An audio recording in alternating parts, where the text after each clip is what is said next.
ત્યારે નારદજી પોતાના પૂર્વ જન્મની કથા વેદ વ્યાસને સંભળાવે છે. નારદ એ સંત છે, કહે છે કે સત્સંગથી જીવનમાં શું થાય એની એક નાની કથા હું આપને કહું છું. અને આ કથા મેં સાંભળી છે એવું નથી, આ કથા મારો નિજ અનુભવ છે, મારી પોતાની કથા છે, મારા આગળના જન્મની કથા છે. ભગવાનની કૃપા થાય તો શું થઈ શકે, આ એની કથા છે. આજે હું 14 લોકમાં ભ્રમણ કરું છું, હું વૈકુંઠમાં જાઉં છું, કૈલાસમાં જઈ શિવના દર્શન કરું છું. ત્રિદેવોને જ્યારે મારે મળવું હોય ત્યારે મળી શકું છું. આ મને આ પદ કઈ રીતે પ્રાપ્ત થયું? ના રદ ક્યારે રદ ન થાય એવું પરમ પદ મને કઈ રીતે પ્રાપ્ત થયું? તો મારા પૂર્વ જન્મની કથા હું આપને કહું છું. નારદ કહે છે કે વ્યાસજી, આજે મને આ પ્રભુતા મળી છે, આ મને મોટાઈ મળી છે, પ્રભુ મારા માટે પ્રત્યક્ષ છે. ના રદ ક્યારે રદ ન થાય એવું પદ મને મળ્યું છે. શું કામ મળ્યું? તો કે સત્સંગથી મળ્યું. આ ભાગવતની પહેલી કથા છે એ સત્સંગની કથા છે.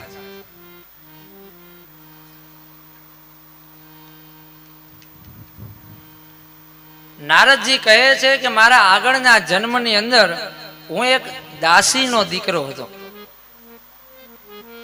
મારી માં દાસી હતી. ક્ષત્રિય બ્રાહ્મણોને ત્યાં એ સેવા કરતી.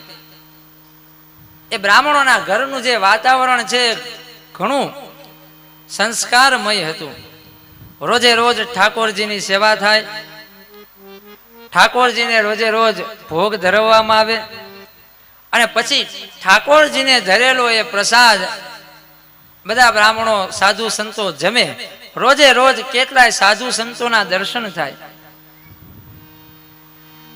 ગામની અંદર કોઈ સાધુ સંતો આવે એટલે સાધુ સંતોનો ઉતારો આ બ્રાહ્મણના ઘરે રહેતો, અને ગામના બધા સજ્જન લોકો આ સાધુ સંતના દર્શન કરવા માટે આ બ્રાહ્મણના ઘરે આવતા. એટલે હંમેશા નારદ કહે છે કે હું સજ્જનના અને સાધુઓના સંગમાં રહ્યો. આમ તો સત્સંગ એ અતિશય દુર્લભ છે, સાધુઓના દર્શન દુર્લભ છે, પણ મારા કોઈ એવા સદભાગ્ય હશે કે મારી માં આ બ્રાહ્મણના ઘરે દાસી હતી, એટલે માના કારણે મને આ સત્સંગ અને સાધુઓના દર્શન સુલભ થઈ ગયા, અકારણ પ્રાપ્ત થયા. ચાતુર્માસ ચાલુ હતા, ઘણા સાધુ સંતો આવ્યા, નિત્ય સત્સંગ થાય. મને સત્સંગ સમજાય નહીં, પણ છતાં હું સાધુઓની પાસે બેસી અને સત્સંગને સાંભળું. ઘણી કથાઓ એવી હોય કે આપણને ક્યારેક એનો મર્મ સમજાય નહીં, પણ અહીંયા આ કથા એવું કહે છે કે ભલે સમજાય નહીં પણ કથાને ભાવથી સાંભળવી, કારણ કે કથા એ રસાયણ છે. આપણને કોઈ બીમારી થઈ હોય, ડોક્ટર પાસે ગયા હોય અને ડોક્ટર કોઈ દવા આપે તો ઘણીવાર આપણે દવા તરત ખાઈ લઈ. આપણને ખબર ન હોય કે આ દવાનું નામ શું છે, નામની ખબર નથી, આ દવા શેમાંથી બની છે એ ખબર નથી, છતાંય આપણે દવા લઈએ એટલે આપણે સાજા થઈ જઈએ, કારણ કે દવા દવાનું કામ કરે છે. એવી રીતે આ ભાગવત છે એ પરમ ઔષધિ છે, આમ એ રસાયણ છે, અને એને તો કોઈ ભગવાનનો ભક્ત, ભગવાનનો કોઈ દાસ આ રસાયણને પાઈ શકે. અને માટે અહીંયા પહેલી કથા એ સાધુઓના સંગની સત્સંગની કથામાં છે. નારદ કહે છે કે જન્મમાં મારું નામ હરિદાસ હતું. સાધુઓની મેં મારાથી થાય એટલી સેવા કરી, સાધુઓની પાસે બેસું, એ જે પણ કહે એને હું સાંભળું.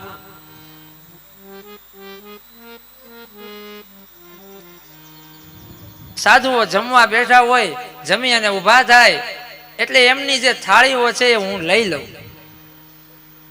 અને ઘણીવાર એવું બને કે સાધુઓની થાળીમાં થોડુંક અન્ન વધ્યું હોય તો એ સાધુઓનું હેઠું અન્ન, વધેલું અન્ન હું પોતે જમી લઉં.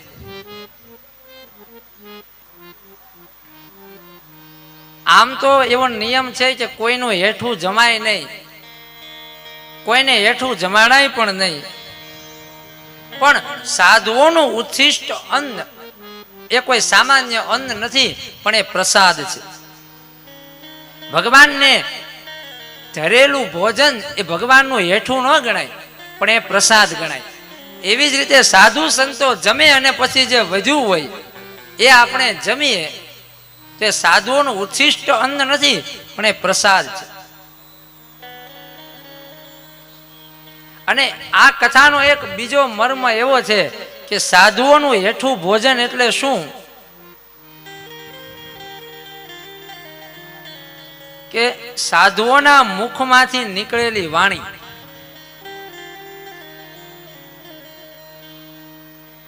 આ સાધુઓની વાણી મેં મારા કાનથી પીધી, સાધુઓની વાણીને મેં મારા જીવનમાં ગ્રહણ કર્યું.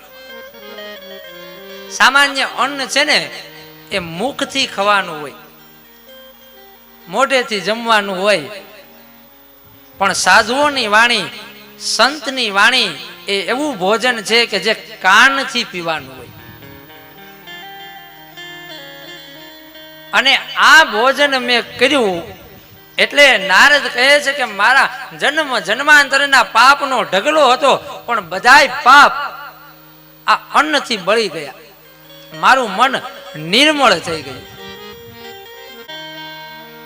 નારદ કહે છે કે આ સાધુઓની વાણી, સાધુઓનું હેઠું ભોજન જમવાથી, સાધુઓના શબ્દને સાંભળવાથી મારું મન નિર્મળ થયું.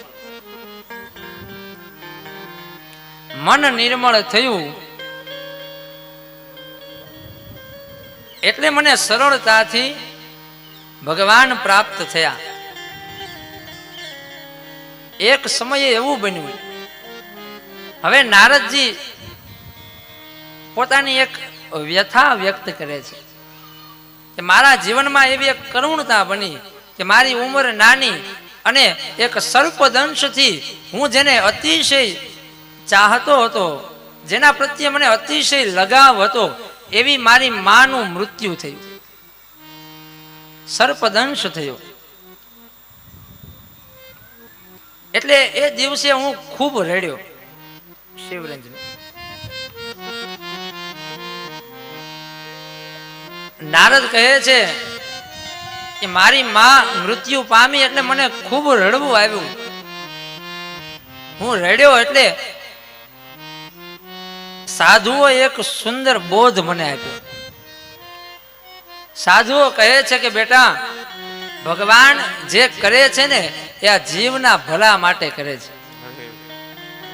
તું એક એવો જીવ છો કે તારે હજી તારી સાધનાની આ યાત્રામાં ઘણું આગળ જવાનું છે. અને ભગવાન ઘણી વાર ભક્તના જીવનમાં ભક્તિ વધે એ માટે ભક્તને જે અતિશય પ્રિય હોય ને એને છીનવી લે છે. આ ગૂઢ કથા છે. તારી માનું મૃત્યુ થયું એ પણ તારા ભલા માટે જ થયું છે. કારણ કે તું ભક્તિ કરતો હતો, સાધના કરતો હતો, પણ હજી તને તારી માં પ્રત્યે લગાવ હતો, પ્રીતિ હતી. હવે પ્રીતિ છૂટી, હવે તો હરિ સિવાય ક્યાંય હેત કરવો નહીં, હરિ સિવાય ક્યાંય લગાવ રાખવો નહીં.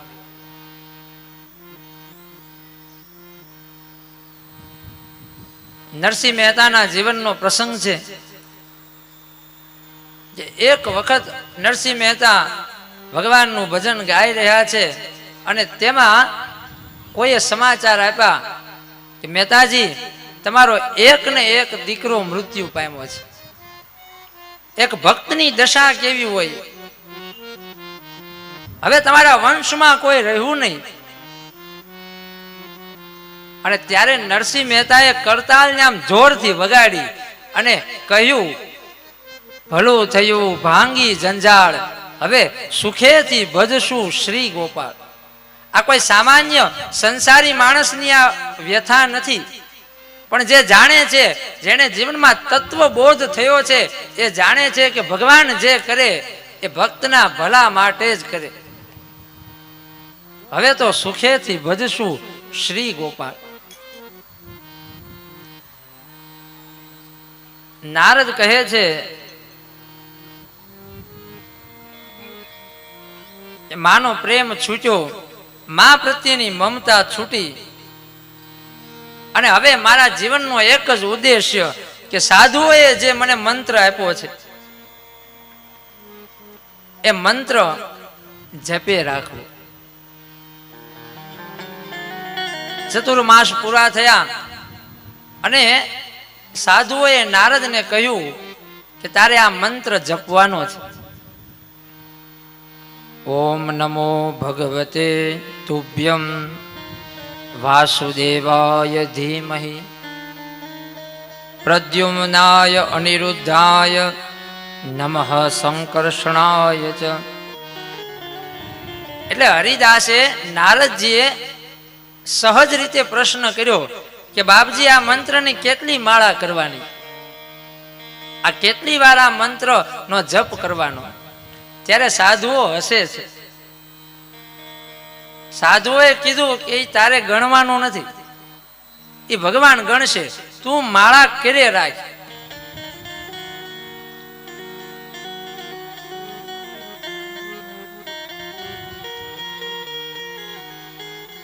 જે અગણિત આપે છે એનું નામ ગણી ગણીને શું કામ લેવું?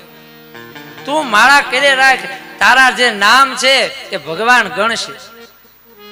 તારી માળાની સંખ્યા ભગવાન એના ચોપડામાં લખશે. તારે સંખ્યા લખવાની નથી, પણ તારે બસ નામ લીધે રાખવાનું છે. તારે ભગવાન મય રહેવાનું છે. માળા કરીએ ત્યારે મન ભગવાનમાં લાગે એટલે પછી માળા પૂરી થઈ કે નથી થઈ, કેટલી માળા થઈ એનું ભાન ભક્તને રહે નહીં, અને ત્યારે જ એને માળા કરી કહેવાય. માલા તો કરમે ફિરે, જીભ ફિરે મુખ માહી. હાથમાં માળા ફરતી હોય અને જીભ મોઢામાં ફરતી હોય. મનવા તો 14 ફિરે, એસો સુમિરન નાહી. હાથમાં માળા ફરે, જીભ મોઢામાં ફરે અને મન 14 લોકમાં ફરે, તો એ સ્મરણ નથી.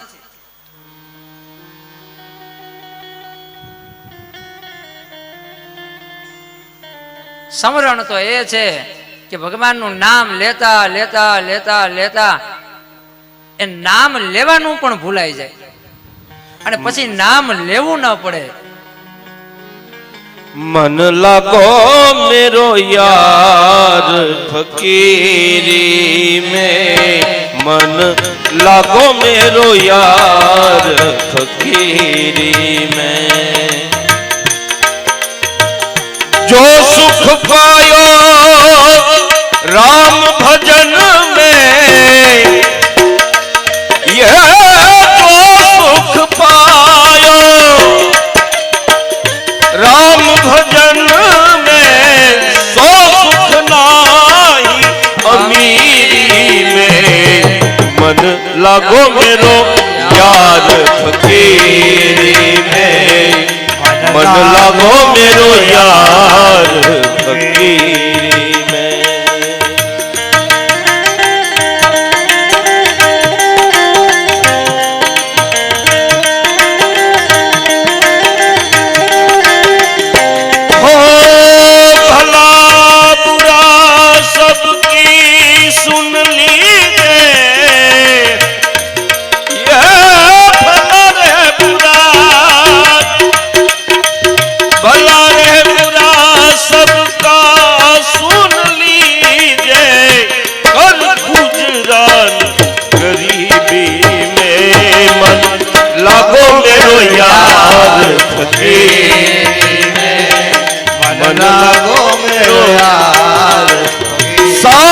भूखा भाव का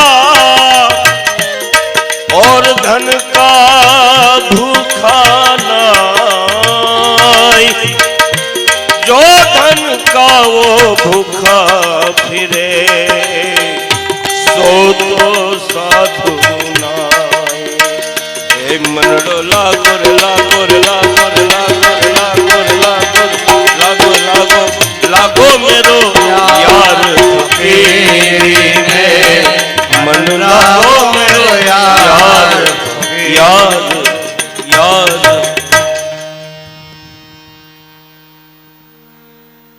કહે છે કે એનું નામ લેતા લેતા લેતા લેતા એક સમય એવો આવે કે પછી નામ લેવું ન પડે પણ નામ લેવાય જાય, પછી માયલો બોલે અને નામની અંદર છુપાયેલો એ અનામી પ્રગટ થઈ જાય.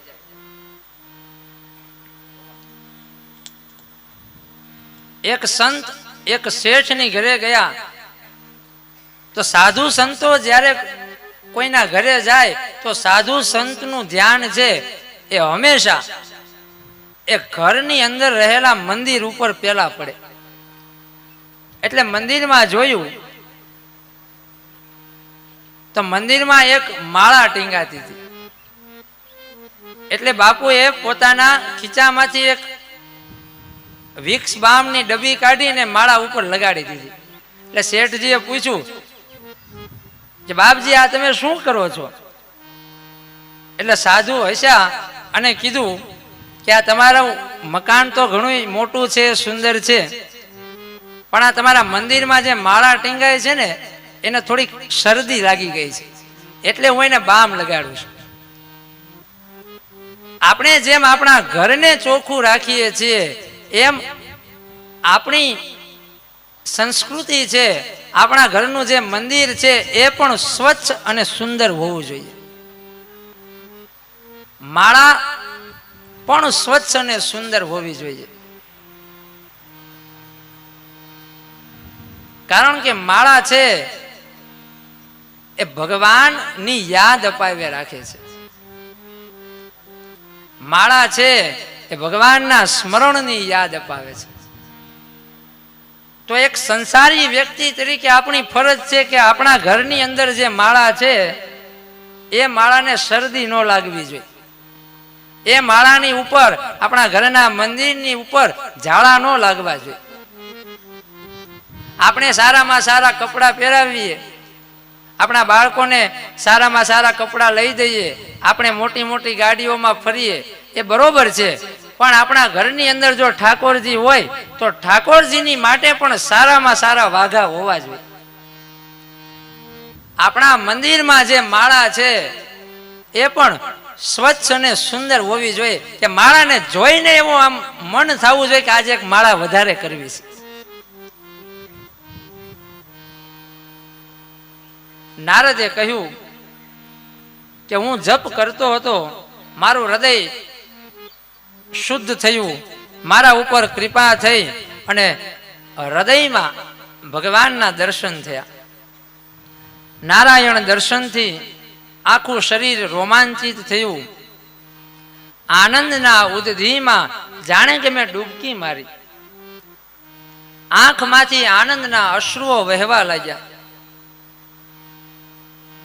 એ આનંદનો અનુભવ એ અતિશય અલૌકિક હતો. નારદને જ્યારે ભગવાન મળ્યા, એ ભગવાન મળ્યા એનો અનુભવ નારદ વ્યાસને કહી રહ્યા છે કે આખા શરીરની અંદર એ દિવ્ય ચેતના વ્યાપી ગઈ અને મસ્તકની અંદર 1000 પાંખડી વાળું કમળ ખીલી ગયું. મારા રોમે રોમ, રૂવાડે રૂવાડા ઉભા થઈ ગયા.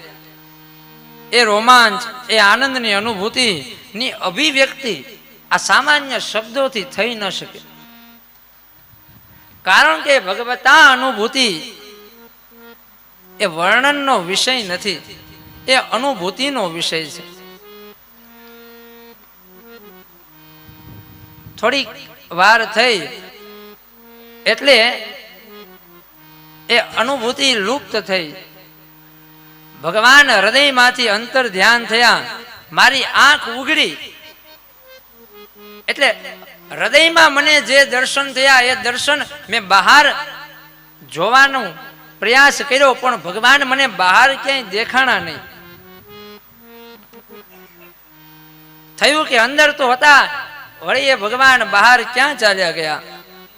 ઘણી કોશિશ કરી, દર્શન ન થયા, એટલે હું વ્યાકુળ થઈ અને વનની અંદર જોર જોરથી રડવા લાગ્યો. અને મને રડતો જોઈ આકાશવાણી થઈ કે હરિદાસ, તારા ઉપર ભગવાનની કૃપા થઈ છે, તને ભગવાનના સ્વરૂપના દર્શન થયા છે, તારું આ શરીર હવે છૂટશે અને હવે તમે વૈકુંઠમાં સ્વયં ભગવાન શ્રી હરિના પાર્ષદ બનશો. નારદ કહે છે કે એ જન્મની અંદર હવે હું આ શરીરના છૂટવાની રાહ જોતો રહું, ચારે બાજુ ભ્રમણ કરું, ભજન કર્યા રાખું.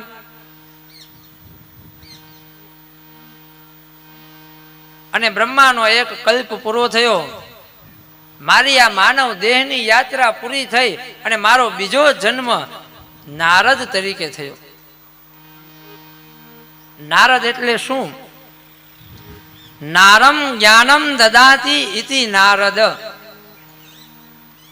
નારદ એટલે કે જે જ્ઞાન આપે છે, નારદ એટલે કે જે ભક્તિ આપે છે, જે અજ્ઞાનને હરે છે તે નારદ.